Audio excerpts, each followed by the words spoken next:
Good morning, everybody. It's your boy Chase, aka CR Media, as y'all know me.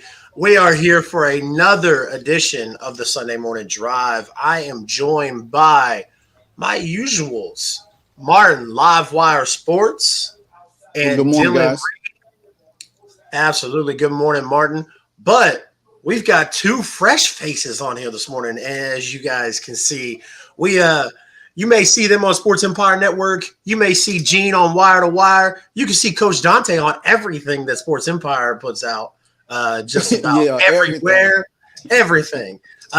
So Gene, how are you this morning? What's And then poppin'? after Gene says what's up, Coach Dante, why don't you say what's up to us as well?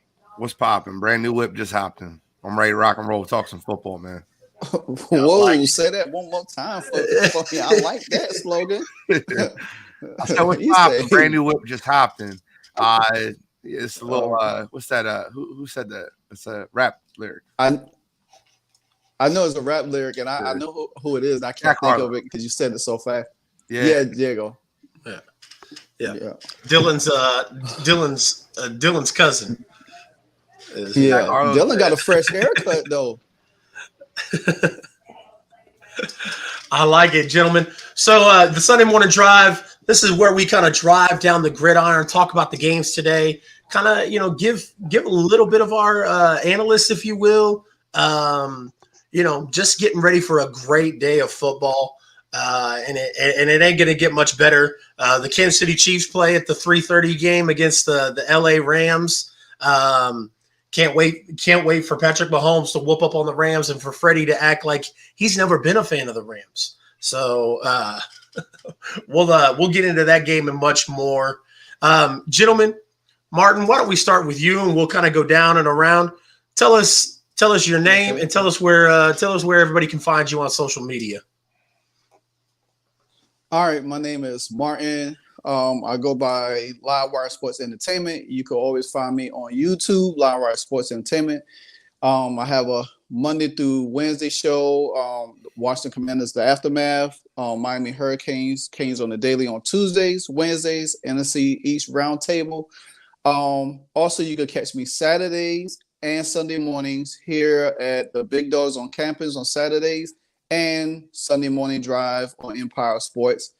And you can always find me on anywhere else on any social media.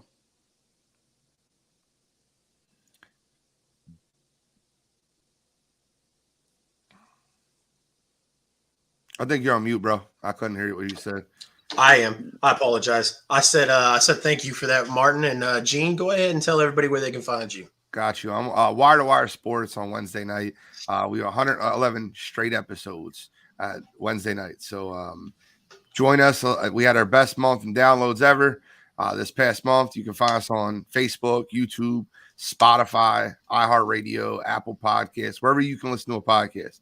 I do pregame and pigskin Thursday night. That's actually done really well so far with my man Kyle Edwards and D Godfrey. That's Thursday night on the Empire. Friday night, I'm hopping on the N1 with all those guys from the N1. There's a million of them. And hopefully Sunday morning, I could be a staple on the Sunday morning drive with you guys. But on Twitter, I'm at Gino8121. But everything else, just look up Wire to Wire Sports. All right. Fantastic. Dylan, you good this morning? Yeah. It seems like every time someone joins when we do our opening intro, just everything just cuts off. It even said my camera was off at first. So I don't know, just always messes up, but I'm good now. All right, we're rocking and rolling. Coach, did you went down to your social medias and stuff? No, I haven't went, but let's go ahead. Go ahead, run them through real quick. So first of all, I'd like to thank y'all for allowing me to come on my first morning drive. Look for many more, and I say, Martin, I'm so glad, man. The way the Canes looked yesterday, so glad we don't get to see them in the damn bowl game. But I got to give them a hard time. But Canes look so bad. That's damn sad what I see yesterday. But y'all can find me on Coach Dante YouTube. Y'all can find me right here on Sports Empire. Sports Empire been a blast, having a lot of fun over here. with you guys. Also, y'all can find me at East Coast Gridiron too as well, where we go to college, NFL. But y'all can mainly find me right here. This is where I work. This is why I work at, play-by-play guy over here, social media, Instagram, Coach Dante 31, both of them. Facebook, Coaches Dante. Fantastic. All right. So we're going to kind of get into this, Martin, Dylan, myself, we kind of go through that same thing every week. There's no reason for us to repeat that, regurgitate that. And we'll do it at the end as well. So let's get into these games. On the docket first, I've got the Carolina Panthers hosting the 3-7 Denver Broncos. So the 3-8 Carolina Panthers against the Denver Broncos. We're going to go down the line. Martin, let's start with you, man. Who you got in that game? The 3-7 Denver Broncos. Oh man, I picked against Denver last week, so I guess I'll do it again this week. I can't help it, man. I just don't.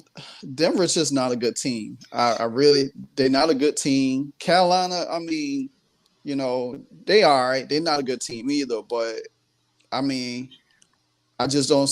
I think Russell just going through this year is really probably just trying to get through the year and then see what they do in the draft and then probably be a little bit better next year, hopefully. I mean, if you calling plays, if you're doing audibles from the last team you played for and then have everybody confused on your team, that shows like you still somewhere. So my pick for that is going to be the Carolina Panthers.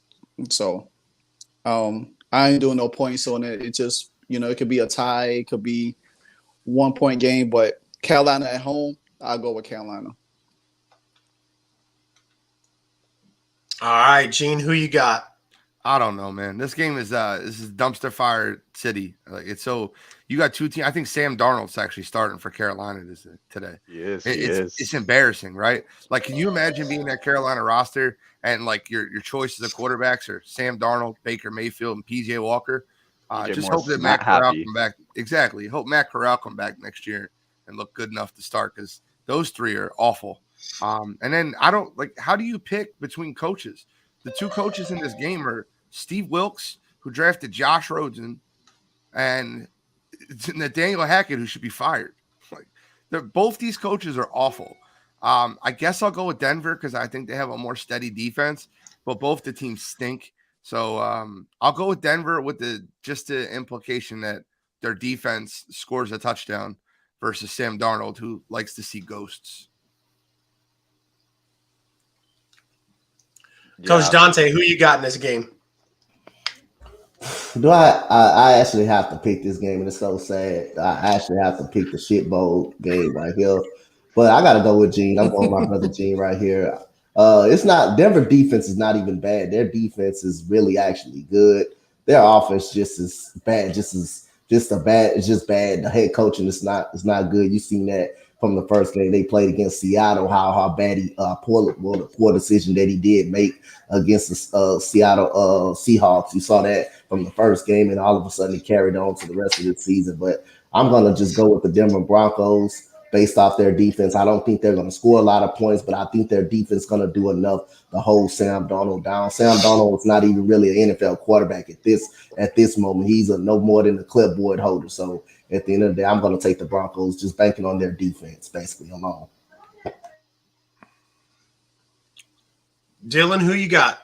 Yeah, I'm going to just piggyback based off what the last two said. Yeah, I'm going with Denver in this one. Denver's they don't have a bad defense, like Dante says. They're not a great offensive. I think they're last in points per game. I'm going to just go with Denver with the idea that they have a better defense. I mean, Sam Darnold hasn't played in a while, and Sam Darnold wasn't good the last time he played. So it's not like we're getting some starting caliber, great tier quarterback coming back in this already garbage Carolina Panthers offense. So yeah, I'm just going to go with the Denver and hope their defense picks it up. Denver Broncos would be 9-1 if they scored 18 points or more. Yeah, I saw that stat That's yesterday. So wild to me. They would be 9-1 if they scored 18 points or more in regulation every game. I absolutely love that Denver's a dumpster fire. I think it's hilarious, but that's just because I don't like Denver. And unfortunately, even if they fired Nathaniel Hackett and they decide to start over, they traded away all their draft picks. So there's not much to rebuild off of if they decide to go in a different direction. But anyways, Denver's defense is they're a good defense. So Carolina, I'm not sure exactly what they're doing. I want to like Sam Darnold, but unfortunately, it is what it is. So I am. I was going to joke and be like, I'm going to flip a coin because I could care less about this game, but I'm not going to do it. I'm going to stick with Denver. The next game on the docket, guys, we've got the 5-5. So I'm the only one. So did you not? Carolina? Yeah, you're the only one that picked Carolina. Wow. I'm gonna mark that down so I'll make sure I hit y'all up later today when Carolina wins. Man, it's possible. Both these teams are garbage. Yeah, like I'm not like putting my that's Denver. Yeah. Who can get to 20 points first? You showed comfortable about the Miami Hurricanes yesterday. You showed got comfortable about them, and they got smacked upside the head by their little brother, by the big brother yesterday. I was confident about Michigan too. Hey, it was good. I was comfortable about Oregon State yesterday. So, next game on the docket, guys, we've got the Cleveland Browns hosting the Tampa Bay Buccaneers, the 5-5 Tampa Bay Buccaneers against the 3-7 Cleveland Browns. Martin, let's start with you, man. Who you got? Well, Leonard Fournette is not playing today, but I still expect for Tom Brady they coming off a bye week. They ended a bye week on a 2-game winning streak. I see they a little bit more refreshed, probably a little bit more healthy. Cleveland, they've been in some games. They made it a game against a lot of teams, but I think we get into the part of the season where, every game counts, almost for like top teams that we think that is going to make the playoffs. So I think Tampa Bay, they'll come out and, it'll probably be a close game, but I think they'll come out with a good 3-point win. Okay, so it's funny how this game looks to me, right? I've been telling people for a while to bet on 19-1 for the Tampa Bay Buccaneers to win the Super Bowl. I think the odds for the Bucs to win the Super Bowl are way, way too high. They're going to win their division, and then when you look at it, Tom Brady is going to play a home game versus Daniel Jones. Then he's going to travel to Jimmy Garoppolo, and then he has to beat Jalen Hurts. That's essentially how his playoff resume is stacked up. So bet 19-1 the Buccaneers to win the Super Bowl. I would hate that to happen. I'm an Eagles fan, but Tampa Bay Buccaneers hit a stride in Germany. They continued that stride. 2 weeks ago, they continued that stride in Germany when they beat the Seattle Seahawks. They get their bye. They get more time to rest up. They get more time to be healthy. It's an ugly line. I don't like the line. I think this game will be close, but the Buccaneers will win this game. Coach Dante, who you got, my friend? I'm going for Tampa Bay, like Martin and Gene said, they come fresh out the bye, 2 straight, a big win against the Seattle Seahawks, a playoff caliber team. But Leonard Fournette is not playing. But somebody that I looked up in the draft, Arizona State, Rashad White is a pretty good, solid running back. He did a very good job against the Seattle Seahawks, running the ball and catching it out in the backfield. So he's going to definitely be in that game plan with the Tampa Bay Buccaneers. I got the Tampa Bay Buccaneers winning this football game. Dylan, who you got, sir? Yeah, I'm just gonna go with everybody. Yeah, I have the Bucs winning this game. They played against my Seattle Seahawks in Germany and played pretty well. We came back towards the end, but they ended up playing a good game. Yeah, Rashad White's a really good running back. He rushed for over 100 yards, and I believe what was his first career start. Not sure if that was his first start, but probably his first career start. Yeah. This would seem like it'd be a must-win for the Browns because they'd be getting Deshaun Watson back. But after this game with Brissett, yeah, I feel like the Buccaneers are they've hit a stride and they're going to keep kind of going. They're going to win their division. I agree with Gene. 19-1 for the Buccaneers for the Super Bowl. That's some pretty good odds I would take. especially since the NFC is not as great caliber as what I think the AFC is. Absolutely. Martin, Dylan, you guys can kind of attest to this. We've kind of hammered this quite a bit on this show that the Cleveland Browns don't have an identity right now. They're not going to have one until they get Deshaun Watson as quarterback, and who knows where they're going to go. It's too late in the season for them to go, oh, hey, this is who we are. If we are a playoff caliber team, so they're going to need an off season, and then, eventually maybe something will come out of that. But right now, Tom's on a roll. So, and it gets dangerous when in November, December, when Tom Brady gets on a roll. So I like Gene's analysis too, the 19-1 for the Super Bowl. So I'm going with the Tampa Bay Buccaneers as well. We got a late run in here. Gentlemen, what's up, Cool? Doing well, guys. What's going on, Cool? What's going on, Cool? Man. How's it going, everybody? What's poppin'? Absolutely.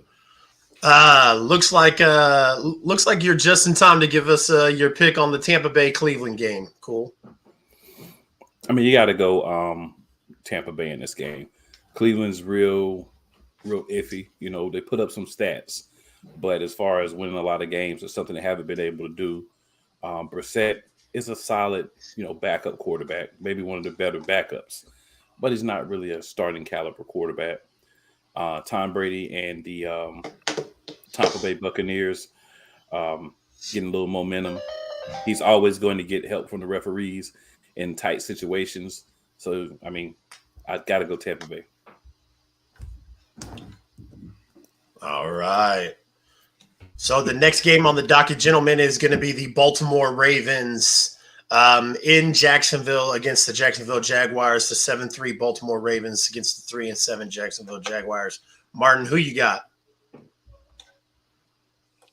Well, I mean, even though they're playing in Jacksonville is 3-7. I mean, man, this game is honestly. I mean, I'm gonna pick the Ravens because of Lamar Jackson. He is the factor. I mean, I won't be surprised if it be like another close game, like how Jacksonville played. I mean, not Jacksonville, but Baltimore was with Carolina last week. So I won't be surprised if the game be a little bit close. But I still expect the Ravens to pull it out, even though it's going to be another. Kind of like another home game for Jacksonville. So, but Jacksonville hasn't been playing well. I don't know what's the issue with them is.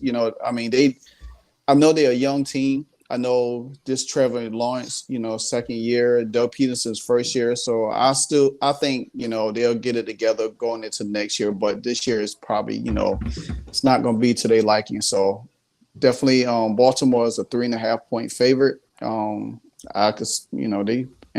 think that's pretty good for them right there, 3.5. So yeah, I'll go with the Ravens. Give me the Jaguars. I'll take the Jaguars plus the 3.5. I'll take them money line, whatever you want. I like the Jaguars today.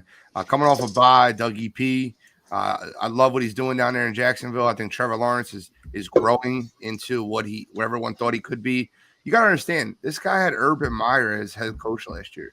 It was an absolute dumpster fire in Jacksonville. They're starting to build culture there. You can see it. They played the Chiefs hard, even though the Chiefs dominated the entire game. It was still a tough game, 27-17. They beat the Raiders. They've played a lot of teams hard this year. They should have beat the Giants. Last second, the Giants came back and won that football game. But what everything said, I think Jacksonville is really building something over there. And coming off the bye, a lot of people healthy. I think Travis Etienne has a big day. And the big thing to me is Lamar Jackson has nobody to throw the football to. Nobody. Rashad Bateman out. I mean, Andrews is hobbling around. Hopefully he can play today. But you got Devin Duvernay. Who's questionable. Their entire team is questionable. Yeah. Gus bus. I don't know. At the end of the day, I think that the Jaguars win this football game. At minimum, I think they cover. I can make the list all you want, Keith. You made the list.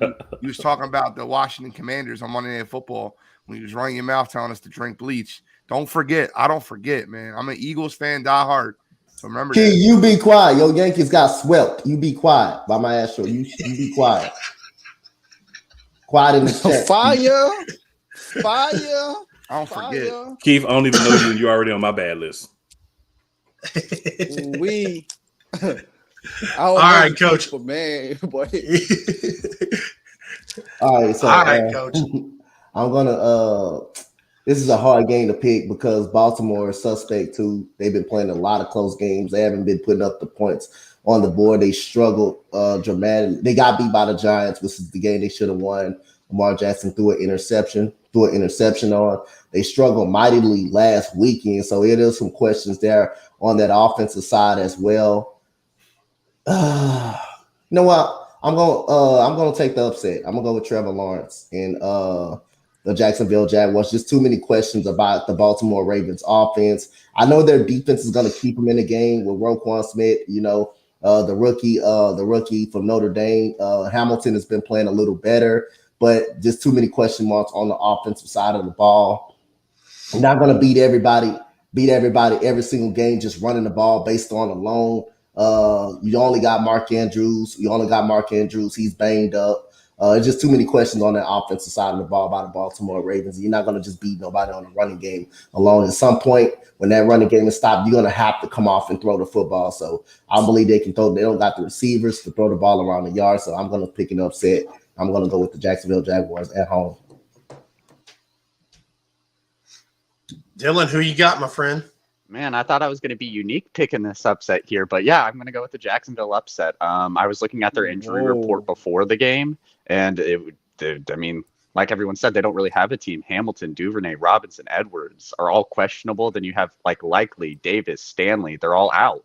So, I mean, like this team has just been hit by injuries. They're playing an away game and against Jacksonville, who I wouldn't even say is bad. They've been playing bad of late, but like they're still staying in these games by one possession. Their last 5 games outside of that Kansas City game, they have only been one possession games.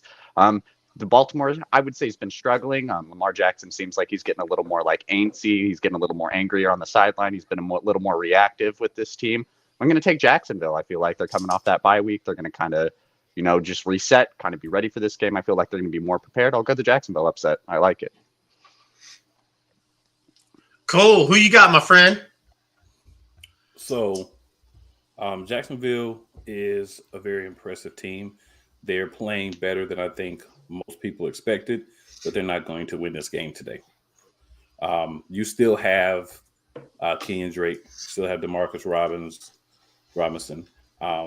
They'll go pull 2 or 3 other guys out of the practice squad that can catch a ball because they're only going to get thrown to about 15 to 20 times in total anyway. You're going to see a very powerful run game.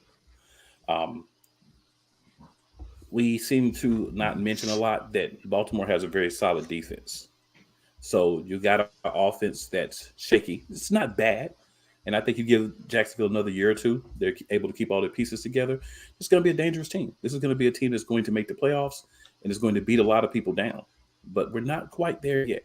So I think as of now, Baltimore is still going to be able to get a win in a close game, as Martin said. I don't think a blowout by any means because you guys have made the point of why Baltimore won't be able to blow them out. But I think they'll still be able to win the game. Yeah, I thought about it, and I want to pick Baltimore. I like Lamar Jackson a lot, but obviously this team is stricken with injuries. I mean, obviously it's going to be close. I'm gonna go ahead and stick with Baltimore on my pick. Like I said, I don't think it's going to be a runaway victory for Baltimore by any means. I think that I think Baltimore will win it by 3. So I think either Jacksonville upsets or Baltimore just blows them out. I feel like it's one of those 2 things. So, Don, I don't think Baltimore blows anybody out. I think what ends up happening is they get up at 17 points and then they blow the lead. Like they always fair, do. Their fourth fair. quarter, I swear to God, their fourth quarter defense, they need a conditioning coach and they need a strength coach. I don't know what their situation is, but they're always hurt and they're always tired in the fourth quarter.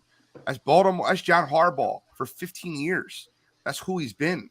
They always struggle in the fourth quarter and they're always hurt.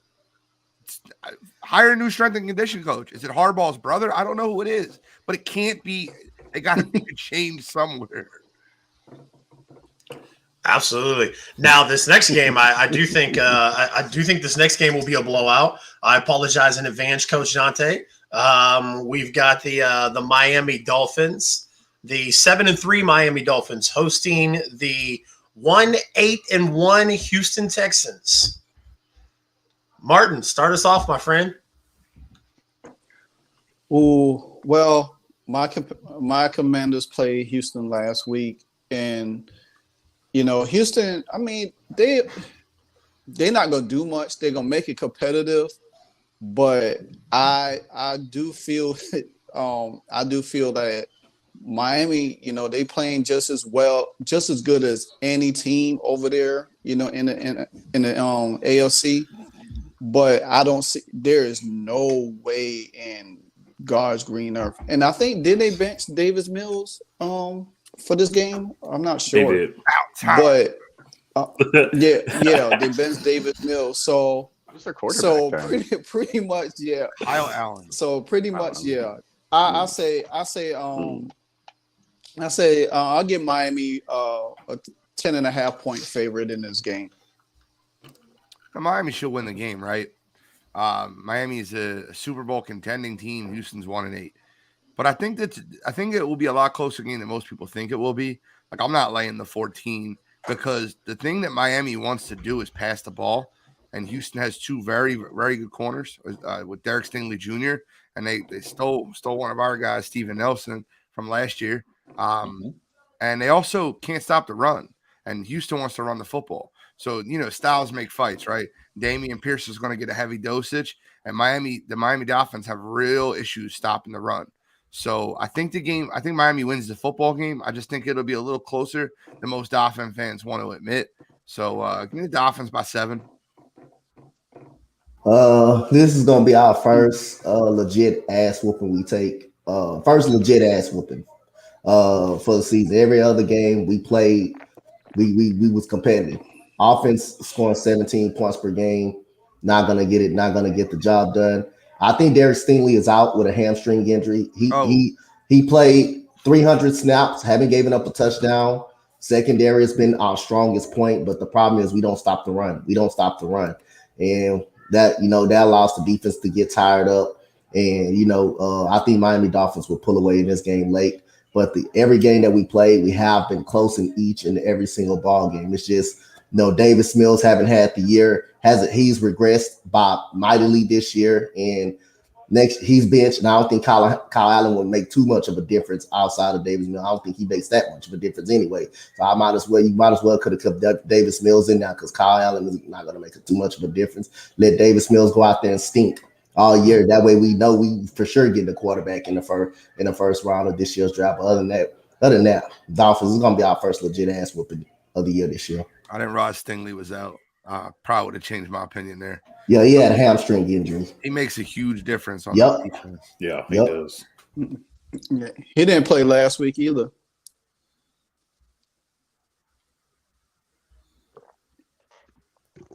Uh-oh. I think my audio cut out again. Chase is on mute. Oh, shoot. So let's just continue this trend around. It's the same order. Yeah. Yep. So, I'm picking it up. The Dolphins. I'm going the Dolphins. Everyone made some pretty good points. Stingley not being there is definitely very hurtful. Jalen Petry's good, but I'm not sure he's going to be able to stop this whole Miami offense with everything they have. Going Miami. It's just a pretty simple pick. They're going to just try to keep that offense rolling. Our rookie's been our best players this year. Want to throw that out there. Our rookie's been our best players the whole year. As a Seattle fan, that's like the same thing with us. Our rookies have been our best players this year. The rookies and Geno Smith not writing back. And Geno. That's the line of the year, bro. That is the line of the year. I love that line, bro. I know. They didn't write me back. I didn't write back. I'm gonna go Miami as well, but I think we got to remember Damian Pierce is not a game. He's gonna go out here and they're gonna be able to run the ball on Miami, like Gene was saying. I think there are going to be times when Miami is going to be able to get some good plays, deep plays down the field. So I do think that Miami will get a solid win. I'm not going to go as far as Coach Dante and say they're going to get a legit A-whooping, but I think that it'll be a solid win for Miami. But you'll see that Houston will be able to keep it sort of close, somewhere in the 10 to 14 point range. A solid win, but not quite a legit A-whooping, in my opinion. But still Miami. I'll tell you what. The one thing I know is I'm not a huge, my knowledge of Houston and what Houston has got going on is not, not there. But I will tell you that Jalen Waddle and Tyreek Hill have 34 receptions combined of 20 yards or more. So if you've got somebody back there to stop them, you better have somebody back there to stop them. And if you don't, if you got a couple of rookies, it's going to be lights out. So Miami by big. I'll take Miami with big numbers today. The next game, we've got the 3-8 Chicago Bears heading up to face the 6-4 New York Jets. Martin, who you got? The Bears and the Jets. Well, Zach Wilson's bench. No Justin Fields. I'm gonna lean towards the Jets because I just think they still have a pretty good team. They have one of the best young corners back there, Sauce Gardner. I don't even know who's starting for the Bears today. You know what I'm saying? In Justin Fields' spot. So, Trevor but Siemian. I don't. I thought it was Simeon. Okay, that explains it. So yeah, I'm going with the Jets. Fair enough. The Bears promoted Nathan Peterman to their backup quarterback. I need y'all to remember that. Nathan Peterman still has a job in the NFL. That is insanity to me. But that's crazy. Chase, I didn't mean to make you laugh that hard. I'm sorry. But Colin Kaepernick does it, but Nathan Peterman does. That's ridiculous. So one team losing a quarterback is a good thing in the Jets. Mike White's going to bring a lot of energy. The team's going to play for him. You're going to get a revitalized team. The Jets have a Super Bowl winning defense, man. They do. And I think what's really holding them back is the fact that Zach Wilson is an immature brat, and it's embarrassing. So I think that the Robert Saleh and the Jets organization made the right move of sitting his ass down, let Mike White play, let Joe Flacco back him up, and sit Zach Wilson. I sit him for the rest of the year. On the other hand, another team, the only bright spot of the whole damn team is their quarterback, Justin Fields. I have a free Justin Fields shirt. Get him out of Chicago. That is a dumpster fire of an organization. The McCaskey-Cowles family needs to sell the damn team. I feel bad for all my Bears fans out there. With that being said, I think the Jets absolutely destroyed. I think that you'll see a huge uplift for the Jets by bringing in Mike White. You'll get Elijah Moore production back. You'll get Garrett Wilson. And I think you're going to see a huge letdown for the Bears, knowing that Trevor Siemian's got to go in there, stand in the pocket, and throw to, as Coach Dante refers to him, as Finding Nemo, Chase Claypool, and Darnell Mooney with no offensive line. They're missing half their offensive line. It's pathetic. Yeah. I think the Jets win this one huge. I'll take the Jets alternate line minus 17.5. I think this game is not going to be close. Hey, Gene, I just have one question for you. Sure. Mike who? Mike White. Coach, who you got in this game, my friend? So Justin Fields is questionable for today, right? Doubtful. Yeah, but it said he's not expected to play. All right, so if Justin Fields would have played in this game, I would have probably put up an upset right here. But the problem is he's not playing. He's been the only thing going great for the Bears, whether it's running the ball, making a play. Every single play, he's running for his life. He's getting hit, someone in his face. Darnell Mooney hasn't showed up. last year. He's a number 2 wide receiver. He's not a number 1. Chase Claypool hasn't showed up the whole goddamn season since he had that good rookie year. So at the end of the day, I'm going for the Jets. I think they will play for Mike White, and just a disaster of Zach Wilson not holding himself accountable, not feeling bad for how well that defense played last week.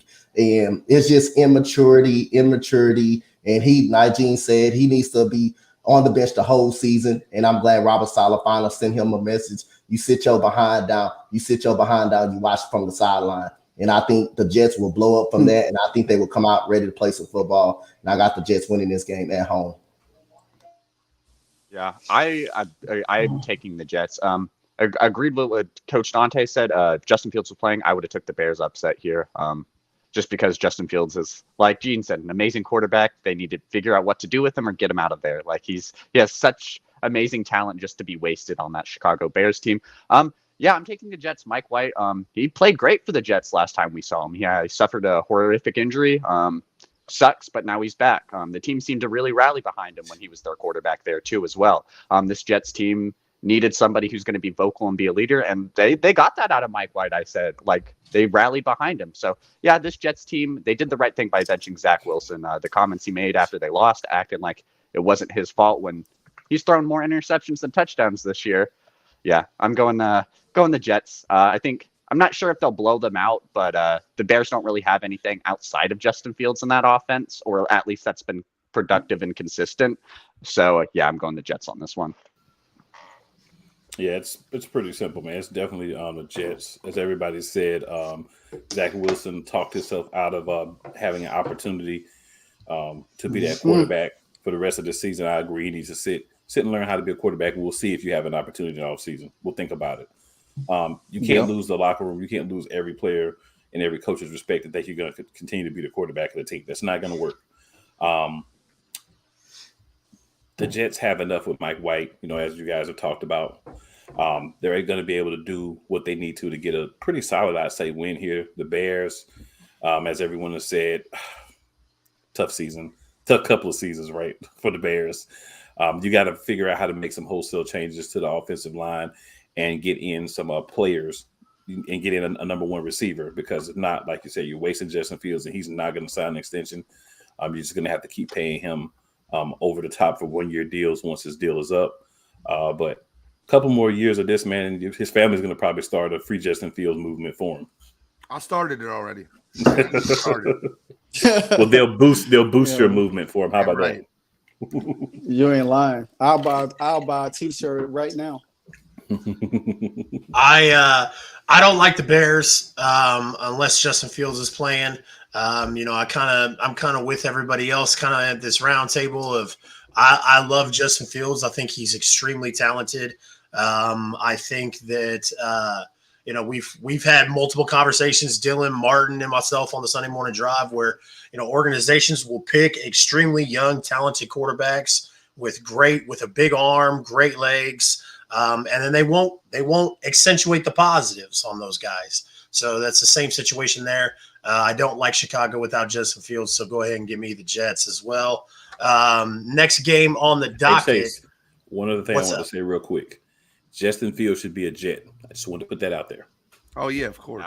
Yeah, that's a good offense. Him and Breece Hall, that's he has some gadgets he could use there. They could really make a good run. Elijah Moore, an offensive line that protects people. They have the 32nd best defense and the 30th best offensive line, and the 32nd best receiving corps. How does a young quarterback succeed in that situation? 32nd defense, 32nd offensive line, and 32nd receiving corps, and 30th offensive line. And Justin Fields is keeping you in games? Come on, man. It's a joke. Just imagine him being with that Jets offense. A wing in itself is a weapon. Itself is a weapon, too. With the Jets offense, him and Breece Hall and James Robinson and himself being a weapon and stitching up a running game, that Jets lineup will be tough. With him at the quarterback, it will be tough to stop them. Poor scouting. Mm-hmm. Absolutely. Let's talk about the 6-4 Cincinnati Bengals traveling to Tennessee to face the 7-3 Tennessee Titans. Martin, who you got? Now this this could be a little tough one right here. I do believe Jamar Chase questionable or for this game. He's out. Is he questionable or I'm he pretty out? sure he's out. He's out. Yeah, Yeah. should be out. So pretty much they in Tennessee. So I think they're gonna, Tennessee gonna rely on Derrick Henry as much as they can throughout the whole game. I think just they got Cincinnati by 1, but I don't. For some reason, I just feel that Tennessee can win this game. Joe Burrow's stats for the season is almost 3,000 yards, 22 touchdowns, and 8 interceptions. You got Derrick Henry over 100 yards, and Mixon, he got 600. So I think it's just going to be like a real tight game between the both of them. But I'm gonna give the edge to Tennessee just because of the Derrick Henry factor, because I think Tennessee will rely on him a little bit more. Without Jamar Chase, how well the offense line going to hold up to protect Joe Burrow to find other receivers, you know what I'm saying? So, and they probably going to have to use the run also just to make it honest for and not just the field, but Joe Burrow to, so he won't take, be on his backside a little bit. So, but I'm going with Tennessee in a close game by 3. Mixon is out, by the way. Yeah, so I'm just going to say that. Chase is out. It don't matter to me. Tennessee by 10. It don't matter to me. Mixon's out, Chase is out. Don't matter to me. Give me Joe Cool, and Joe Cool is in. I have a elite quarterback class in the NFL, and it's Patrick Mahomes, Josh Allen, and Joe Cool. I think they're the 3 quarterbacks that are the best 3 quarterbacks in football, and I think there's a huge step down before you get to the next tier. I think Joe Burrow has separated himself as being better than Justin Herbert. I'm fucking tired of hearing that garbage. I'm serious. I'm so tired of hearing the Justin Herbert apologist. He's 20-20 or 19-21 over 40 games. I don't want to hear it. Joe Burrow's better. He's been better. He's better in college. He's better in the pros. He got injured, and everyone fell in love with Justin Herbert. I think the gap between Joe Burrow and Justin Herbert is bigger than the gap between Justin Herbert and Tua Tagovailoa. Just call it like it is. I'll take the best quarterback in this game by far, and I'll take the Cincinnati Bengals to win this game. No Jamar Chase, no Joe Mixon, no problem. Give me Tyler Boyd, T. Higgins, and Samaje Perine. Don't care. Give me the Bengals. All right. So everything Gene said was great points, but I'm gonna take the Titans because of that defensive front. I'm gonna take the Titans because of that defensive front, and I think the Titans are gonna slow the game down. Derrick Henry, the last time he played him, I'm not blaming it on the injury. He shouldn't have. I think the Cincinnati Bengals did a heck of a job of game planning. If you're on the field, even though he was injured in the playoff game, if you're on the field, that means you're good enough to compete. So that is no excuses. I think it's just better game planning by Cincinnati of loading up and stopping Derrick Henry. But Derrick Henry is going to be involved in this game. I think whether Ryan Tannehill make enough plays or not, I think this will be a tough, rugged, kind of low-scoring game. And if it's a tough, low-scoring game, I'm gonna favor that into Tennessee's hands right there with that defensive line being able to get to the quarterback. That secondary is held it up pretty well with Kevin Byard out there. I think Tennessee win this in a close game. I'm gonna go with Tennessee by a field goal in this game. Yeah, I'm going with Tennessee as well. I don't like the injuries on that side of the Bengals ball. I agree with Gene said. Joe Burrow is definitely one of those top tier quarterbacks. I mean, we had some questions at the start of the season, definitely with the Bengals' slower start, but he picked it up and he's back where he was last year. This is a good Bengals team. I'm just not sure I can trust on Samaje Perine to pick up that rushing load. They're not a great rushing team already. I believe they're 28th in rushing yards per game, which is not great. And then now you lose your best running back in Joe Mixon. I'm not sure if Samaje Perine can get 3 receiving touchdowns again. They relied heavy on him in the pass game. Not sure if you can get that. I like what Coach Dante said. Derrick Henry is going to slow down this game. The Titans are going to try to slow down, make this just a rugged, just low scoring game and trying to get as much time off the clock as possible, because they know if you give Joe Burrow as many chances as possible, he's going to convert on at least some of them. So yeah, I feel like the Titans are going to make this a slow, rugged game, and I'm going to go the Titans in this one. Yeah, I'm going to have to say the Bengals are going to bow down to the king. But I do think there is the possibility if the weakness of the Tennessee Titans defense is their secondary. It's not horrible, but it's a weakness that can be exploited. If Joe Burrow gets time to make throws, being that he is a top-tier quarterback, I could see them get an opportunity to take over that game by big explosive plays in the passing game. I don't think the run game is going to be a major concern if you're Tennessee. But P. Ryan, if he's another guy that can catch the ball out of the backfield as well and give them another option to use in the passing game, I could see a path where Cincinnati could win the game. I'm anticipating them using Cincinnati's on again, off again blocking line to put pressure on Burrow and force him to make throws before he wants to keep themselves close and then slow the game down by running with Hillard and with King Henry. So that's why I'm going to pick Tennessee. But I will say if Cincinnati is able to get the passing game off and get protection for Burrow, I could see it swinging the other way. Yeah, I like Tennessee in this game without I'm going to piggyback off of what Gene said. I really like Joe Burrow. I think Joe Burrow is one of the elite quarterbacks in the NFL. There's a lot of stuff going against Joe today. So I'm gonna stick with Tennessee, the defense and Derrick Henry. So, Gene, when your brother Mike Vrabel finds out that you picked against him, I think he's going to be highly upset, especially with it being Thanksgiving week. You probably should send condolences for doing that. That's messed up. I'm not a big family guy, but I know that if I was on a stream picking against my brother, he'd be upset too. So. Didn't you watch WWE last night? I did. That's some brotherly damage right there, wasn't it? That's right. I'll just say this, man. I don't think that Gene and Vrabel are brothers. I think they're first cousins and their moms are sisters. That's what I think. Damn. My mom into this shit. But I'm saying because if you're first cousins and your moms look very similar, to you look like brothers. So that's what I think happened. I'm kidding, bro. Putting science behind it, I like it. Cool. Got to bring a tad bit, just a tad bit. I think I have just some infatuation with Joe Burrow because I've argued so hard against people that were so quick to anoint Justin Herbert is better than him because he looks flashier. And like Justin Herbert's great, man. He's a top 10 quarterback. It's just like before this season started, he was in people's number 1, number 2, number 3 list. He was like MVP favorite. One of them, at least. I picked him to win MVP because of statistical. Because of stats. I don't think he's a bad quarterback. I just think that if I was going to war one game with any team and I could pick a quarterback, I'd pick Joe Burrow 100 times out of 100. It definitely would. Absolutely. Yeah.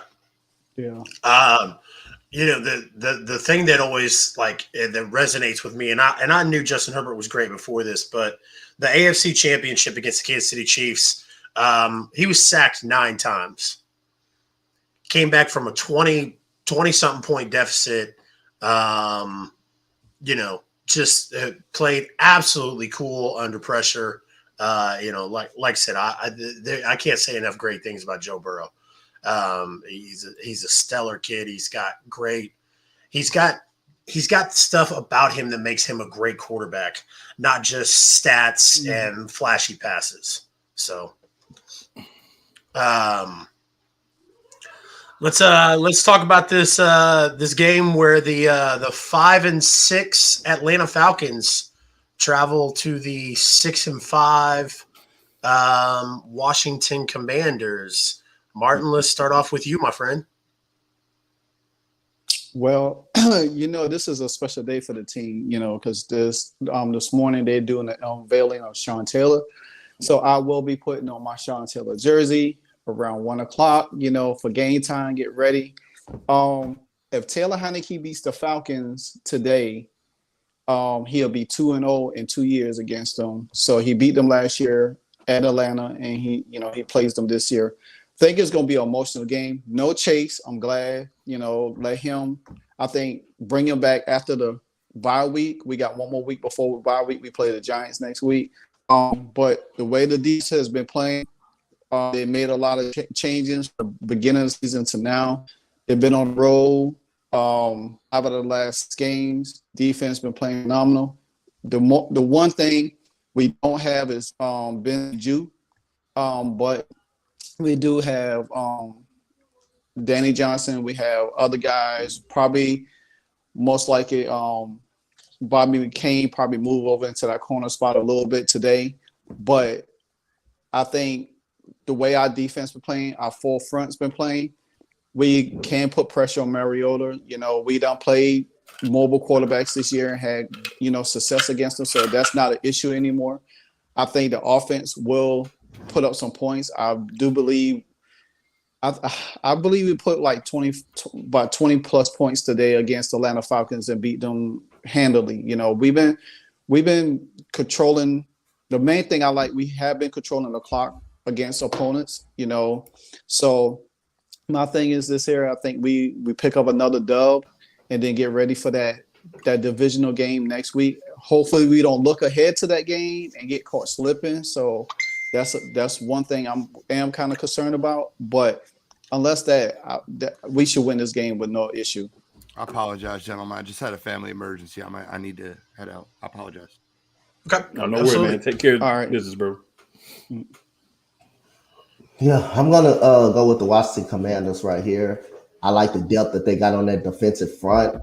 You seen that when my guy Hassan Ridgeway did the wrestling move on my guy Damian Pierce. But other than that, football right there. But you also got a good defensive lineman that showed up last week. He's very good, number 97. I'll keep forgetting his name. But other than that, their defensive front is really good, man. Really dominant. They can push people back. They can get to the quarterback easily. Jonathan Allen and Deron Payne is hard. It's just hard to keep off the quarterback. Their secondary is better too. I know St. Juice ain't playing, but I really like him at the corner position. He got the good height. He can play man-to-man coverage. And also they got some Cameron Curl and Forrest at the safety position who can hold their own too. If Taylor Heineke can keep managing the game and not turn the ball over, and they can keep running the football and controlling the time of possession, because I say it all the time of possession is key. If you can keep that other team's quarterback off the field, you can win that. You can win. You can have a good chance of winning the game. So Taylor Heineke can keep making throws, and if he can just keep making throws that he needs to make, and Terry McLaurin keep getting the ball game, and they control that time possession, they can win this game with no problems. I got the Washington Commanders at home. Sean Taylor Day. I think that defensive line going to get out the Marcus Mariota. Yeah, I'm going with the Commanders on this one as well. The thing with the Falcons is they're pretty inconsistent. Like they win a game and then they lose a game. They have a great performance and then they have a bad performance. It's proven in their last 5 games they have alternated win and losses. They won last week, so I like patterns, so I'm definitely going with the loss. This Washington team has been great. They've been really like just huddling around Taylor Heineke. He's kind of just like flipped a switch there in Washington, and this team has been playing a lot more amazing. They have a really great chance to make a playoff spot. Really helpful now that the Giants are having their injuries and stuff like that. It's just going to be able to just more momentum for this Washington team. They're playing great. I don't want to pick against them. I mean, they played close against the Vikings team who has a great record. They beat the Eagles, and they're on a 2-game winning streak after the Texans. I think they're going to make it 3 today. Yeah, I'm going with the Commanders on this one. I think they have a lot of momentum and they can keep it up. The Falcons don't have Kyle Pitts. I think that's important because you're just looking basically when you look at the passing game, what Patterson can do out of the backfield, and then what Drake Young can do. And I mean, you basically just have that. I mean, Drake London can do. That's basically all you're looking at as far as offensively. And of course, Marcus Mariota and what he can do, running the ball a little bit. I think the Commanders are going to, I almost said the football team or the Redskins. They almost both came out right. But whatever the Commanders can do, I think they're going to be able to do enough with that defensive front. Not the greatest set of corners right now, but serviceable. When you can really mainly focus on one guy and then the guy out of the backfield, you can take a lot of those things away. They seem to come up with very good game plans in the last couple of weeks against teams and looking at what teams like to do and trying to stop them from doing those things effectively. So I think they'll be able to do that with Atlanta. I don't trust Atlanta. I haven't trusted Atlanta all year. Even when they win, I don't trust them. And I don't trust them again this week. Yeah, Dylan brought up a very great point. Atlanta being inconsistent. The every other, win every other for the past 5 games. I want to pick Atlanta because I just feel like Washington is they're not healthy, but I think even with missing key pieces, Washington will find a way to pull this out. I like Tyler Heineke. Like I said, I think that offense will find a way. I think it'll be a close game, but I think Washington will pick up the win. Gentlemen, we are headed towards the end here. Our first 3:00 game, we've got the 5-5 Los Angeles Chargers against the 4-7 Arizona Cardinals. Martin, start us out, my friend. Oh man, well, I do want to pick up on the Justin Herbert thing because I like quarterbacks, dynamic in the pocket. However, Washington had a chance to get Justin Herbert. Didn't happen. We definitely had the chance to get Josh Allen. He was in our lap, but we didn't get him. I did think for Justin Herbert, I think he needs a coach that could settle him down. You know what I'm saying? He has the talent. He has the talent to get it done. But when the game is completely on the line, he does not deliver. That game last week against the against the Chiefs, that game was for the taking. There's been games, their first game was close. This game was close. But when you playing a team that's so dynamic as a Patrick Mahomes, a Tom Brady, or you could say Aaron Rodgers, or you could say the Philadelphia Eagles right now, and the Buffalo Bills, you got to play almost mistake-free football to pull off that win. As for the Cardinals, they in a disarray. I mean, from the coach to quarterback.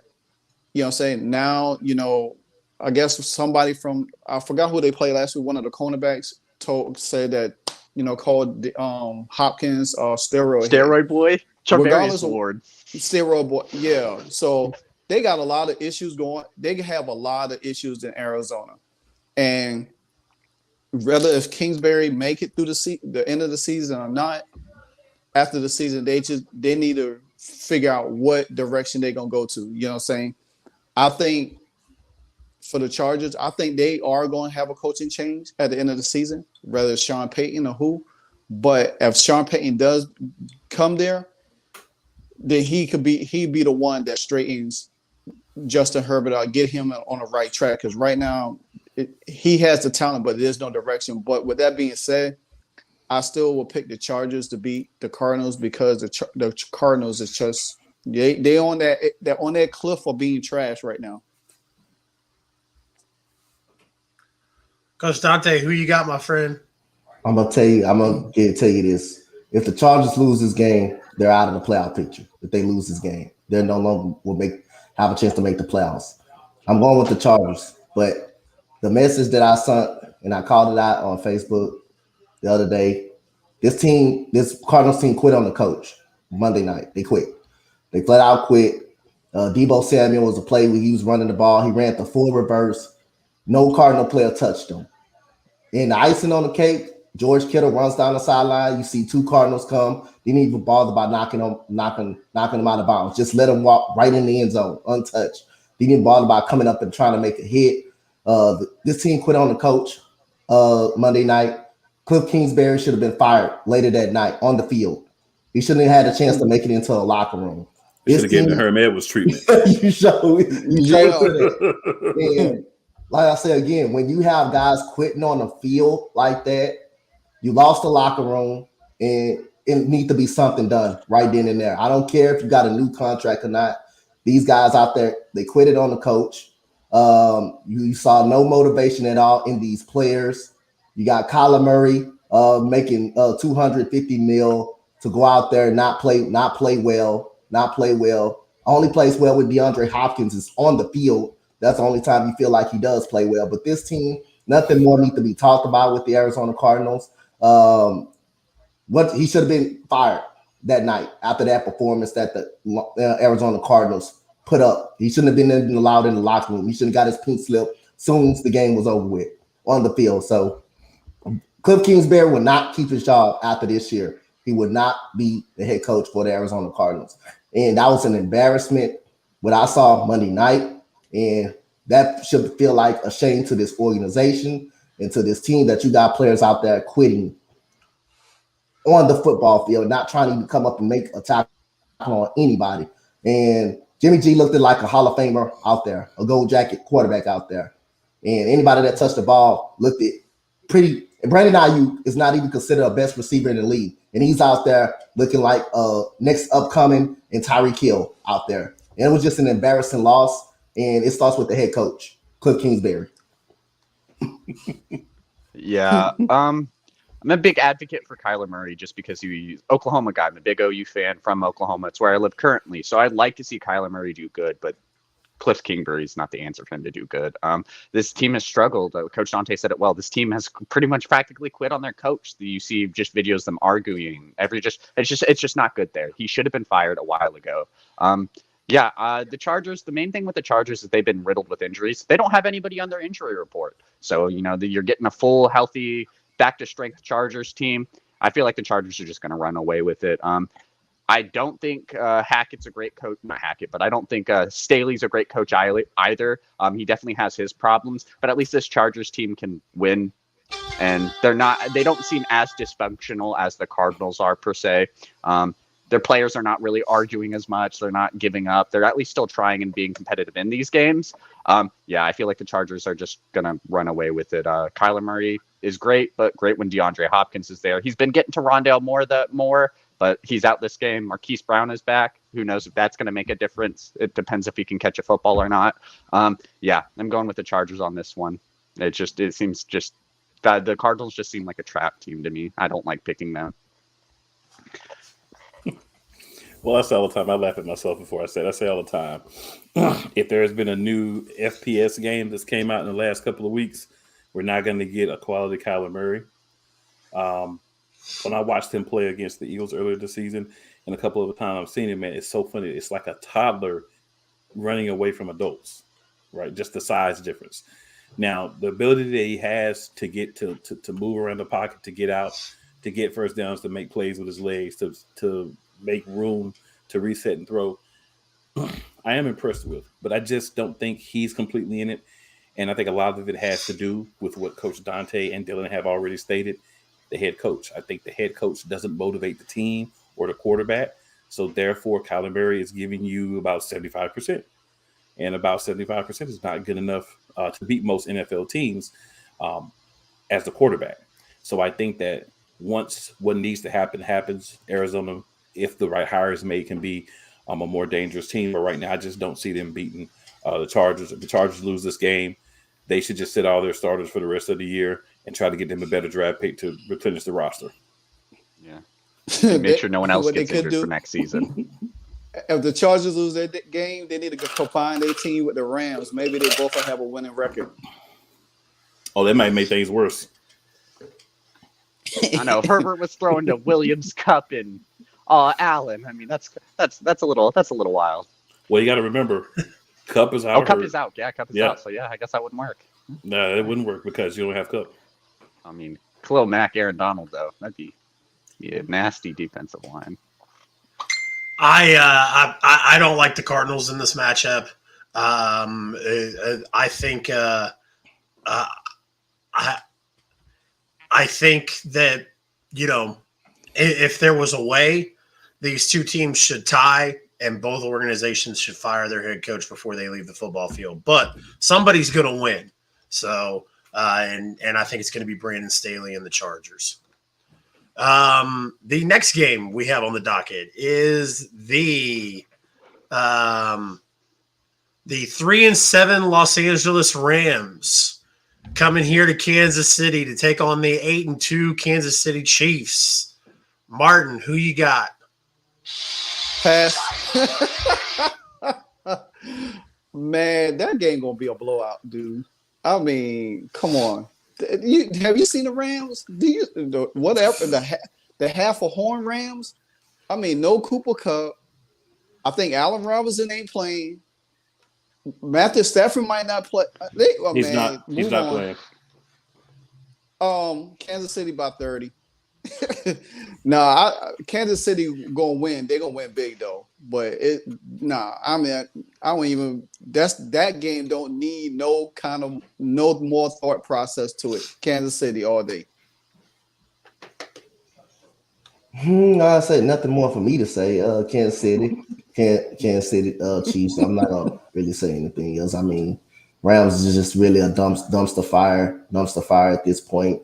Aaron Donald might consider retirement this time, just like he did in the Super Bowl. He may consider that. And Allen Robinson hasn't played football all year. He's been on the field. He hasn't played football all year. So other than that, it's just like I say, it's a Chiefs. It's a Chiefs. Yeah, I mean, I don't really have much to say. It's the Chiefs. The Rams cut Darrell Henderson, so that was a little bit of a shocking move. So the leading rusher on the team is Cam Akers, so that says a lot. I'm going with the Chiefs. Yeah, this is easy. The Rams don't have their best weapon, and Chiefs. It's easy. Yeah, Aaron Donald had a premonition before the season, and he decided to take the money and come back. But yeah, this is not a good Rams team. Even if they had all their weapons minus Cooper Kupp, they still wouldn't be a very good team. It's very simple, man. The Chiefs are much better. It's not going to be a blowout, and I'll tell you why it's not going to be a blowout. Mahomes, Kelsey, and all the starting wide receivers are going to be sitting aside by the end of the third quarter. Mm-hmm. Yeah, it wouldn't matter if the Rams had all their players. It's funny because the spread on this game is 15.5 points. I would say 15.5 points if all the Rams weapons were on the field. Without the Rams weapons on the field, I think it's going to get a little nasty. And I agree with Cool. We could see Chase Daniels in victory formation by the fourth quarter. So that's it's gonna get nasty by the first quarter. Yeah. And that really sucks to say because I really like I really like Sean McVay. They just I don't know what it is about this year. They didn't get it together. So I'm watching Myles Garrett walk into the building. He's wearing an all white suit with black Jurassic Park dinosaur skeleton silhouettes all over his white suit. Interesting choice. Anyways, we're going to move on to the 3-7 Las Vegas Raiders against the 6-4 Seattle Seahawks. Martin, who you got? Pretty interesting. I think I picked the Raiders last week. I'm not picking them this week. I picked them to win last week. They won. I'm not picking them against Seattle. Seattle's still a pretty good, tough team. Geno has played some really nice football this season. And I'm really glad to see his career kind of like comes back to a fold. You know, he spent all them terrible years with the Jets, but just to be in a situation where he could win and you could just see the opposite of what Denver looked like and what he has done over there in Seattle, you know what I'm saying? So with that being said, they are a 4-point favorite. Seattle is trying to stay on pace with the 49ers because the 49ers are surging right now. And if Seattle loses this game, they revert, and the 49ers win today, they reverse because the 49ers have already beaten them once this year, I believe. No, so we're already second. Seattle's second right now. So if we lose today, we'll be like a game and a half behind. Mm-hmm. So y'all be a game and a half back. So technically, Seattle really needs this game to kind of like stay pace with the 49ers because if they lose, Then they drop down to that 6-7 spot in the wild card. And then that's where, it gets tricky because 49ers I have already predicted the 49ers with their surge and everything, the stuff that they do, have the transition they made, that they will win the division, and Seattle will slip in that wild card spot. But with that being said, Seattle will win this game today. They can't afford to lose a game and then find themselves like fighting towards the end of the season. So Seattle over the Raiders. I mean, Raiders got lucky last week, but I just picked them, but I'm not picking them this week. Nah. Well, I'm not picking the Las Vegas Raiders no more this season. I don't care who they going against because I got off that. I got off that way once they lost to the Tennessee Titans and once they got embarrassed by the New Orleans Saints. I knew nothing much was going on. Now they pretty much have the same situation that the Cardinals have. Pretty much, guys not buying into the system. And Derek Carr cried in the press conference. Derek Carr, as long as he's been a Raider, you've never seen that from Derek Carr. And also Devontae Adams had a minute. You got guys that's out there not playing hard, not practicing, giving up on plays. You got basically the same situation that you have in Arizona. You got Josh Jacobs. Stop giving him the ball. Stop giving him the ball. He was first 4 weeks. He was the best running back in football. You can arguably they stopped giving him the ball. Their defense is not good. Defense is not good. Their secondary is horrible. Cleveland Throw is a bust. It is a bust for what he is. And Josh McDaniels, another head coaching issue that you got. You got Darren Waller, who's stealing money from the organization, hasn't played football since he got put out against since he decided not to play against the Kansas City Chiefs. You can argue he quit on the Raiders as well. That's another guy that quit on the Raiders as well. So this organization is a dumpster fire, and I'm definitely going with the Seattle Seahawks at home. And you got the same situation that you pretty much got in Arizona. Guys not buying into the head coach and guys not fighting hard on the field and at the practice field and on the practice field. So I'm going with the Seattle Seahawks in this game. Yeah, well, I'm a Seattle fan, so I might have a slight little bias in this game. But yeah, I'm going Seattle in this one. It's at home. Seattle is definitely one of the top. Well, no, I wouldn't say the top because, of course, you have Arrowhead, but one of the tougher places to play against a team against at home. Seattle's been we were on a roll until we lost that game against the Buccaneers. But again, we didn't even lose or get blown out in any sort of means. We played a tough game and almost came back at the end.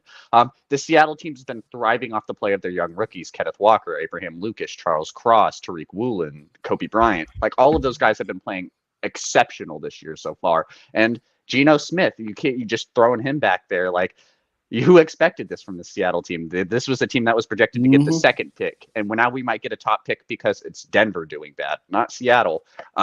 Yeah, I'm ecstatic with the play that I've been getting out of this team. At the start of the season, I wasn't really ecstatic or hyped because really hard to be hyped when Geno Smith was your projected starter at the start of the season, but he's been playing great. This team has been playing great. We've been on a roll.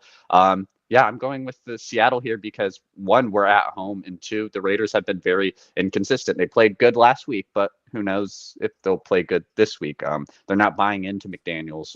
They're not buying into the system. Yeah, I mean, you never know what kind of Raiders you're going to get, and that's just dangerous because you're probably going to get the same Seattle team every week, and it's going to be consistent. Like they're going to score on you, and that's what they've been doing as of late. So yeah, I'm going Seahawks on this one. I feel like my gut's telling me Raiders. I think it may just be indigestion. So I'm going to go Seattle as well. Yep.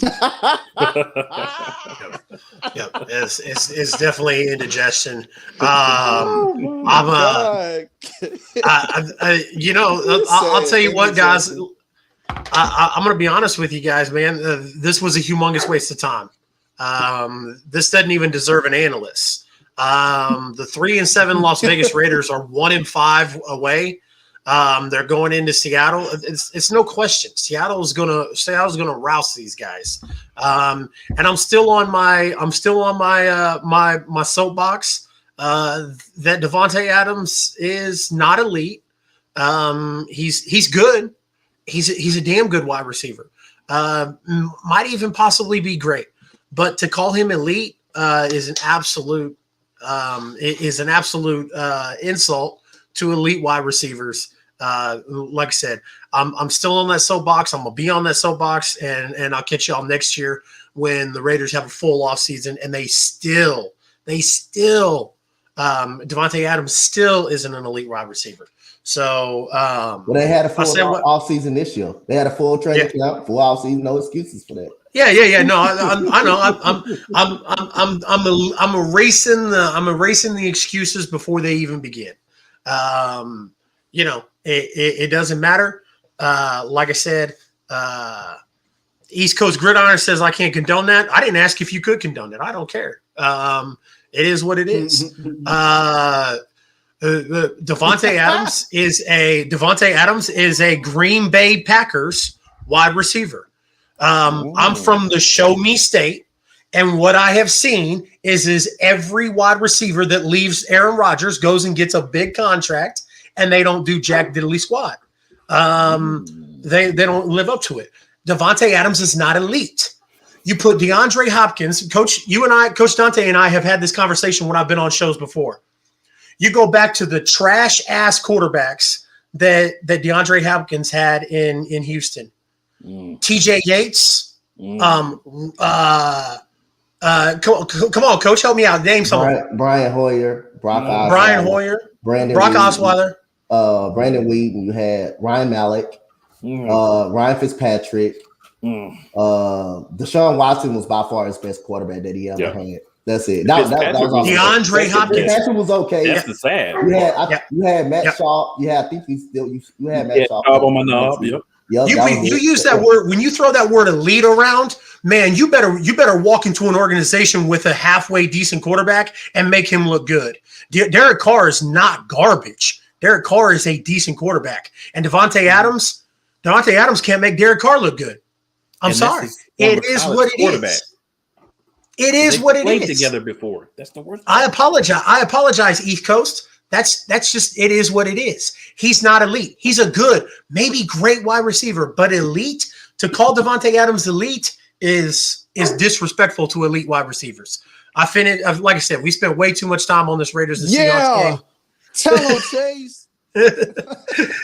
Way too much time on this Raiders and Seahawks game. Let's get to the next one. We've got the 4-7 New Orleans Saints against the 6-4 San Francisco 49ers.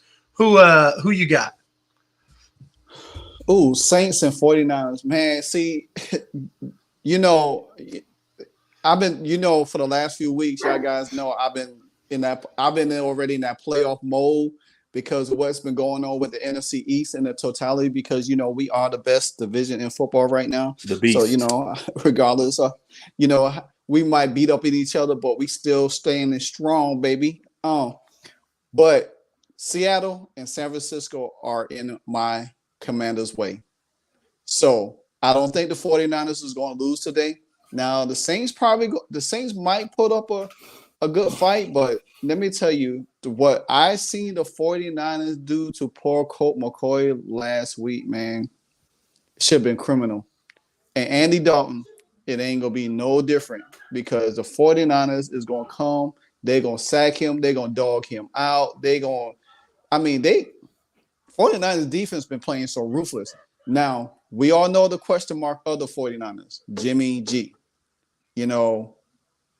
If the Saints always had a decent defense, they probably ain't the same Saints defense from the past, but they will play physical with you. That's the thing that I want to see. Will San Francisco have will they have like some kind of hangover from beating the Cardinals because it was a division game, and then go into have New Orleans come home and come to their place and then lay an egg? But with that defense for San Francisco, I don't see that happening. I see them getting after Andy Dalton a lot today, and this game is going to be physical. So, with that being said, the 49ers do pick up the dub today. I'm going with the 49ers, man. It was a ferocious beatdown against the Arizona Cardinals. They laid the flat out smackdown on Arizona, but most of that Arizona didn't have no dogs. They just basically tucked their tail between their legs and just laid down for the 49ers, but that defensive line, no joke. You even got the cornerbacks playing pretty solid. They're okay cornerbacks. They're not world beaters, but when you got one of the best linebackers in football, and you got a good defensive line like that, and Jimmy Garoppolo not turning the football over, you able to run with Christian McCaffrey and also feature Deebo Samuel in the run game. And you got Ayuk is stepping up for them as a number one wide receiver. I believe it's going to be too much for the New Orleans Saints to handle. The quarterback situation is not there. Their defense is getting tired because the offense can't stay on the field longer. I got to go with the 49ers at home in this game. Yeah, I got to go with the 49ers in this game. Yeah, I'm going with the 49ers as well. Outside of their offense being great, they still also have a great defense right now. They're top 5 in takeaways, they're first in rushing yards allowed per game, and they're top 15 in passing yards allowed per game. So this isn't only a team that's working on offense right now, they're also playing pretty good on defense right now. A lot of questionables in this game for the Saints on the offense and defensive side, mainly on the offensive side, with Davenport, Jordan, and Lattimore all being questionable for this game. Even if they all played, I would still take the 49ers pretty comfortably. Yeah, I'm going the 49ers. They're a lot better team, just way overall, and the Saints play very inconsistent. They lost a game to a Steelers that they probably shouldn't have. Played really close against a Rams team who isn't super great on paper. Yeah. I mean, their biggest win this year, as of late, is blanking the Raiders, and that's not really that impressive. So, yeah, I'm going the 49ers on this one. Yeah, 49ers. McCaffrey is very familiar with this team, so he can help be like an extra scout for the 49ers because he's played a lot of games or watched a lot of games and played a lot of games together against the Saints while he was in the NFC South. So, I don't see any reason why New Orleans should win this game. And I want to just go ahead and say ahead of time because I'm guaranteeing this as a lock. I appreciate you 49ers for helping the Eagles get a better first-round draft pick. Fly, Eagles, fly. Yeah, I'm going with the 49ers on this one. I think the 49ers defense, keeps them in this game, and I think Jimmy Garoppolo helps them win this game as well. So, the Sunday night football game, guys, we've got the 4-7 Green Bay Packers traveling to face off against the 9-1 Philadelphia Eagles. Martin, start off with this one for me, my friend. Oh man, well, I mean. The Eagles, they had that loss 2 weeks ago to the Commanders. They had a very close game last week against the Colts, but that's only because they had some guys that they plugged in to slow down the run, and it's still trying to get. I think they will be a little bit better this week. I think they know that Green Bay wants to run the ball to kind of keep Aaron Rodgers protected. With Bradbury, them boys back there, I don't think Christian Watson is going to explode like he has done for the last 2 games. I think long as Jalen Hurts and them boys continue to do the things that they need to do, regardless if the game close or not, I don't see Aaron Rodgers finding a way to beat Philly in Philadelphia. That crowd is going to be loud. They're going to be hyped. They're going to be physical. They're going to come after Aaron Rodgers. If you think Aaron Rodgers has been on his back before looking crazy with his helmet sideways, then you're in for a treat today. Just make sure you have your cameras and your popcorn ready. I do believe Philly. I think Philly will walk out of this with a victory. I think it will not be as close as the last couple of games. Now, with that being said, they can't go in there and just, allow Aaron Rodgers to do whatever, because he still is elite quarterback, even though he's not the person that he is. But if they could go ahead and shut down that run and force him to throw more, then that spells trouble for Aaron Rodgers because, yeah, even though he likes to throw, but I don't see him throwing 100 times a game with no run, 100 times a game without a run game. You know what I'm saying? So I'm gonna pick Philly in this one. Yep, I'm also going to go with Philadelphia. I think it's going to be a close game. I don't think it's going to be an easy game. If the Packers can somehow, run the football effectively with Aaron Jones like they did against the Cowboys, because Aaron Jones and Dylan, I think they can find some success through the air. But I think the Philadelphia Eagles, their defensive line, they just added Linval Joseph and Sue last weekend, and Jalen Hurts being able to make plays at the end of the game last week. That's more on the coach, because the coach let him score and gave up that touchdown on purpose and didn't try to stop them when it was a 3rd and goal. Definitely disagree with the decision to let them score on a 3rd and goal when you could have just at least stopped them on 4 downs. But other than that, I got the Eagles. They got to get back to running the football too. The Eagles got to get back to running the football. And but I think the game is going to be close. I got the Eagles in a close game. Yeah, I'm picking the Eagles on this one. Before the Packers beat the Cowboys, I was like, if the Packers win this game, I'll start picking the Packers again. And then I picked them to beat the Titans. They didn't do it. So I'm avoiding picking the Packers for just probably the rest of the season because they just upset me every time I pick them. But the Eagles, they've definitely struggled in the past couple of weeks.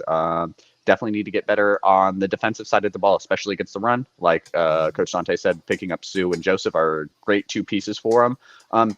Picking the Eagles on this one.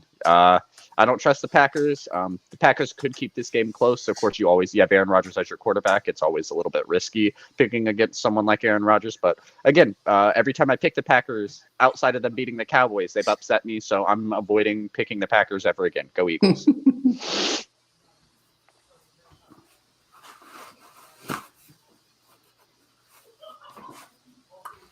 Like it was up for debate.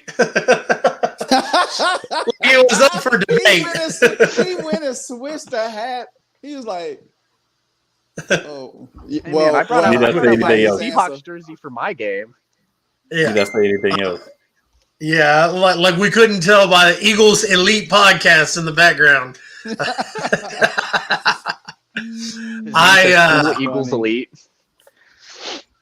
Yeah. Yeah. Hey, you know what? I'll tell you what, for this game, I like that you're starting to see Rodgers build chemistry with some of these young wide receivers, Christian Kirk and whatnot. But the Eagles, I've said it once, I've said it twice, I'll say it 100 times. Sitting at 9-1, they're hands down the best team in the NFL right now. I like their defense. I like the way Jalen Hurts plays. I don't like getting mixed into these goofy conversations that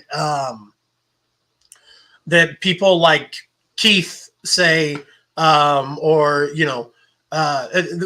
the reasons why I take a step back from the Sports Empire group chat is because some of y'all say some goofy ass stuff, and to imply or insinuate that the 9-1 Eagles are not a good team or not the best team in the NFL is asinine.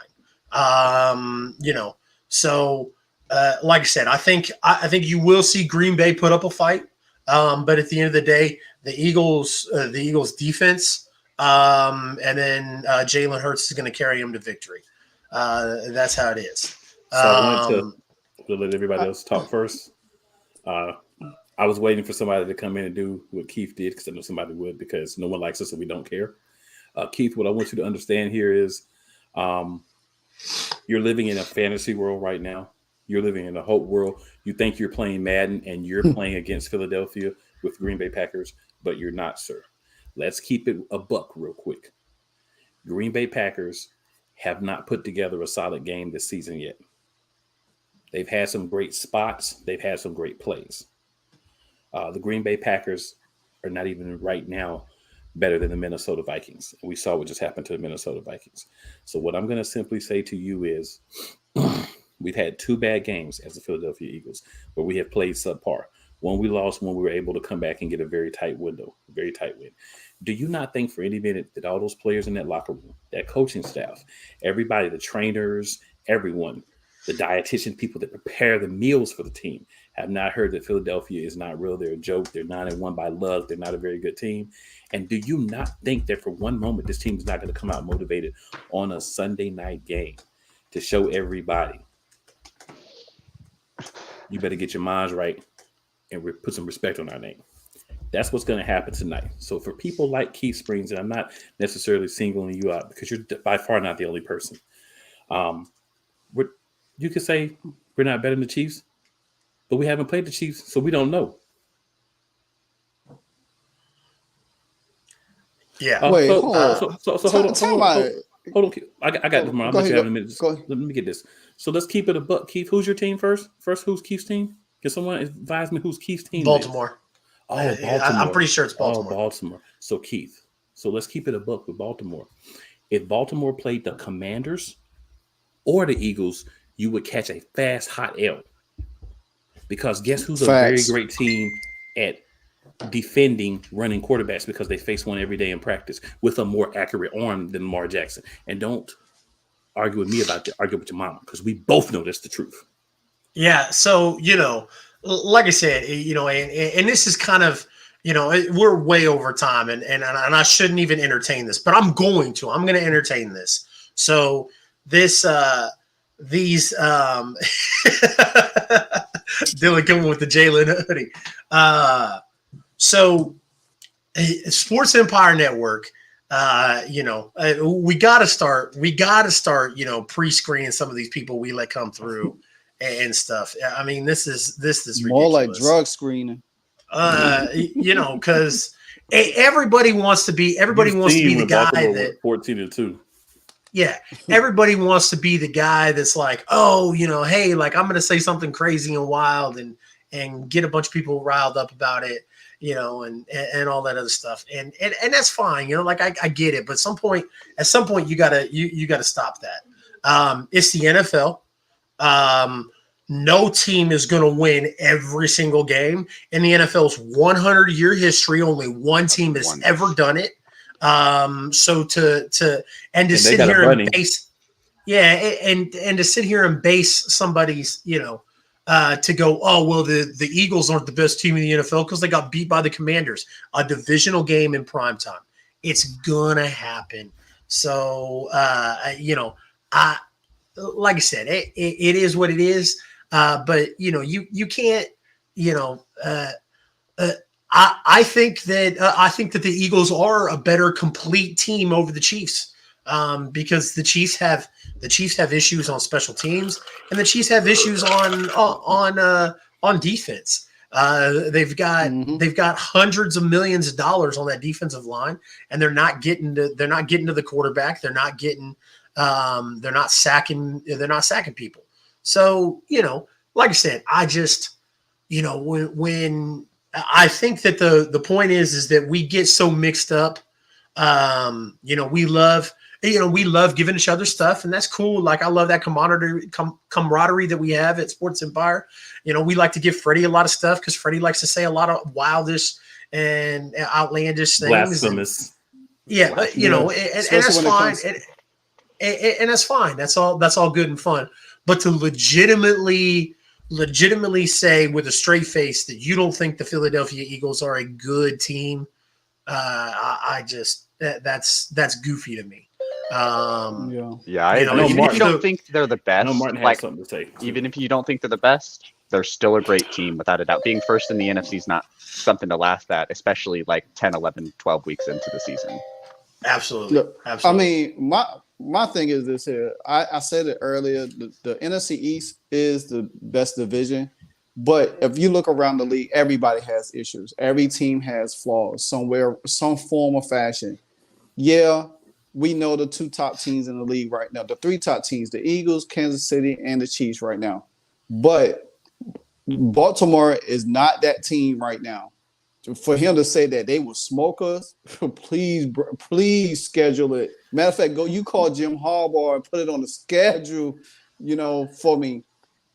Everybody in the NFC, we just talked about how Green Bay, the Green Bay is like a witchcraft team. You know what I'm saying? They go to Dallas, owns Dallas.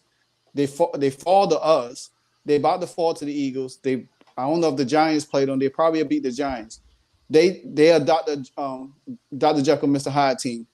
But to say that the Eagles are not a great team right now is crazy because, first of all, they is a division game. Like Chase said, they fall to us because we had gotten better.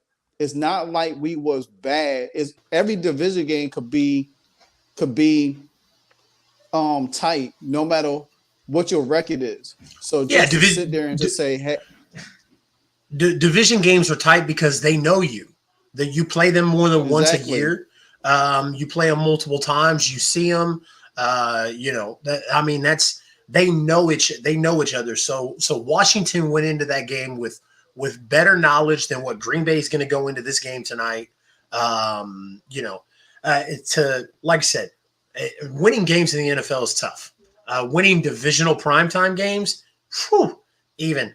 And I know, and I don't mean to pick on Keith, but Keith did not say that they weren't a good team. He just said they aren't the best team. Hey, Keith. And I think that's I think that's arguable. Hey, Keith, I just want to say this to Keith real quick. You are what your record says you are. That's been what we determine all the time. We can talk who you think's the better quarterback, who you think's the better running back, who you think's the better coach, but you are what your record says you are. And name another 9-1 team, or name a 10-0 team. You give me a 10-0 team, the Eagles are not the best team in the NFL. Until you can give me a team that has a better record than us, then all I'm going to say is stop your mess. Stop it. stop your foolishness. We got one more game on the docket, guys, and then we're gonna close this bad boy out. Too. Yeah, Monday Night Football. The 3-7 Pittsburgh Steelers against the 4-6-1 Indianapolis Colts. Martin, who you got, my friend? Oh man, I like Kenny Pickett. I think he's going to do his second year will be better than the first year and everything. And I know the Steelers having a rough time, but I feel that. I have to go with them. The Colts and Jeff said they could make it a tough game. I mean, I can't say it will be easy, but I definitely will take the Steelers though. I like what I see from Kenny Pickett. I just think that his development is going to be crucial going into the second year. Steelers going to play tough. Indy. They still got a lot of questions, especially with the quarterback position, whether it's Matt Ryan or Bellinger, I think. But it's a 2.5-point favorite, Indy is. So I think Pittsburgh will win that game by 3 and, cover that spread on there. Yeah. Quick sidebar. Nathan Peterman's starting for the Bears. Trevor Siemian, I guess, suffered a pregame injury, so Peterman's in. But But yeah, I'm going with the Colts on this one. The Colts played an okay game against the Eagles. Of course, they lost at the end. Kenny Pickett has not been great for a rookie season. I don't think 3 touchdowns and 8 interceptions is something I like. But of course, the Steelers team hasn't really been just great on offense overall. They've been very inconsistent. They have moments where they play good, and then they have moments where they're lost. They look lost. They don't know what to do. I like this Steelers team in due time. I think the Colts made the right move with Matt Ryan. I would say the Colts have had a little bit of momentum, especially after Jeff Saturday's hiring, beating the Raiders, and then playing a really close game against the Eagles. I'm going to just take the Colts on this one just because I just think they've been playing better as of late. I'll give the Steelers prop, though. They did play a nice game against the Bengals last week. I'm gonna go Colts in a close game. I think the real loser of this game is everybody who watches this game. I think that's the real loser. But I'm gonna go with the Colts. Man, Monday Night Raw it is. Yep, Monday Night Raw. Gotta go. Whatever's on the NBA schedule, it is. That's my foot back and forth. This right here.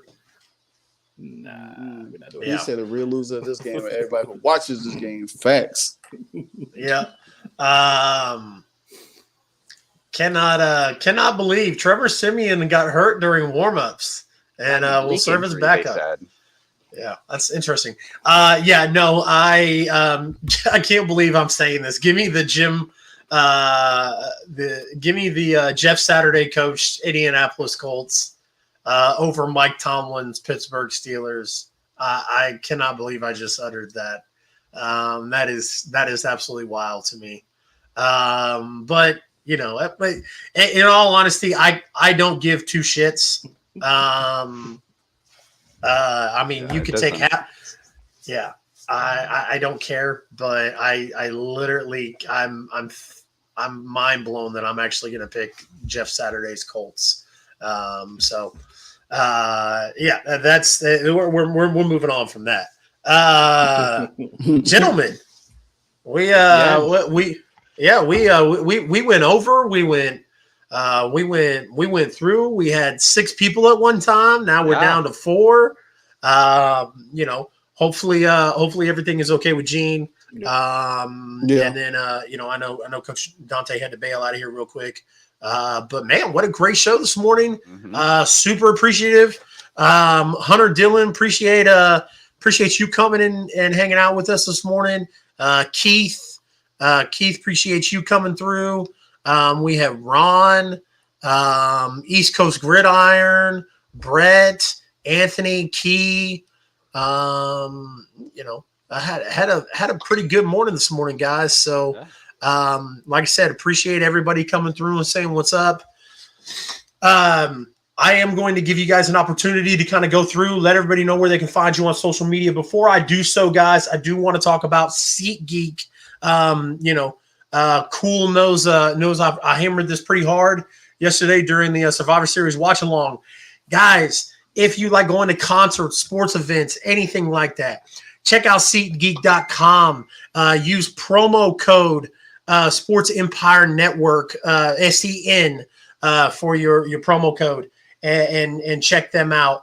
The fantastic partnership. You're going to get a percentage off of your overall price. So, like I said, SeatGeek, concerts, sporting events, all kinds of stuff like that. Definitely check that out and use promo code SEN. Martin, let everybody know where they can find you on. Social media, my friend. Well, on Saturdays and Sundays, you can always find me on the Big Dogs, college football.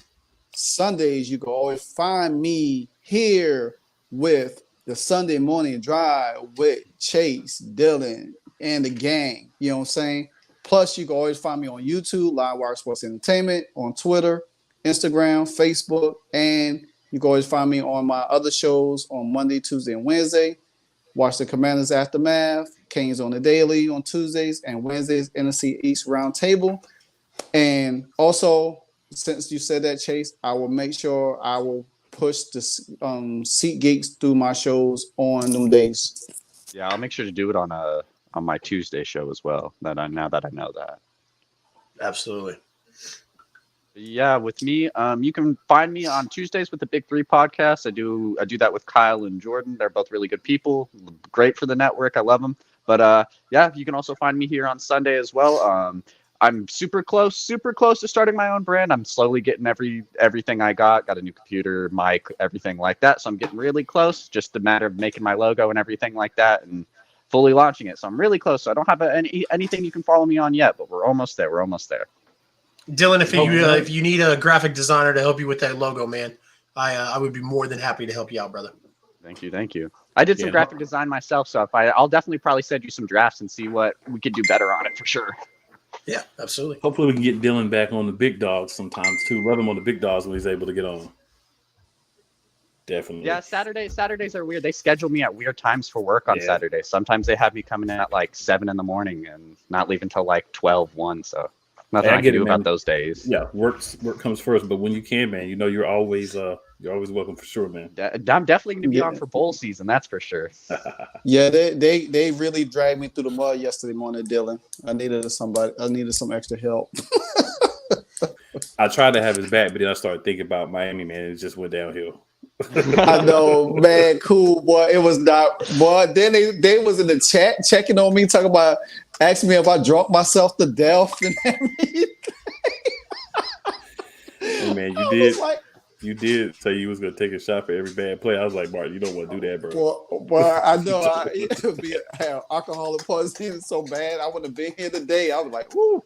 Yeah. It was horrible yesterday, man. Horrible. It was, man. It was. I expected it, though, so I wasn't that sad. I expected it.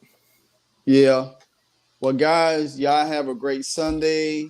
I'll be tuning in to everything that y'all have. I know we all be busy and everything, but man, just want to say I'm glad we made it through the Thanksgiving, getting ready for the Christmas holiday. Y'all continue to stay safe, stay blessed, and stay united.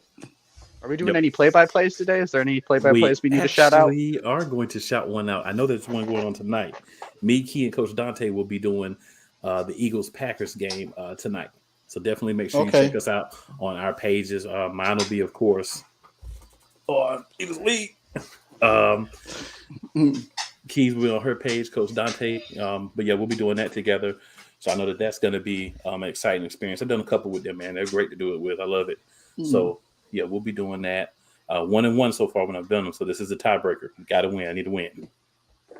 I did my first with Dante last week, so it was really good. So yeah, Dante's good at it.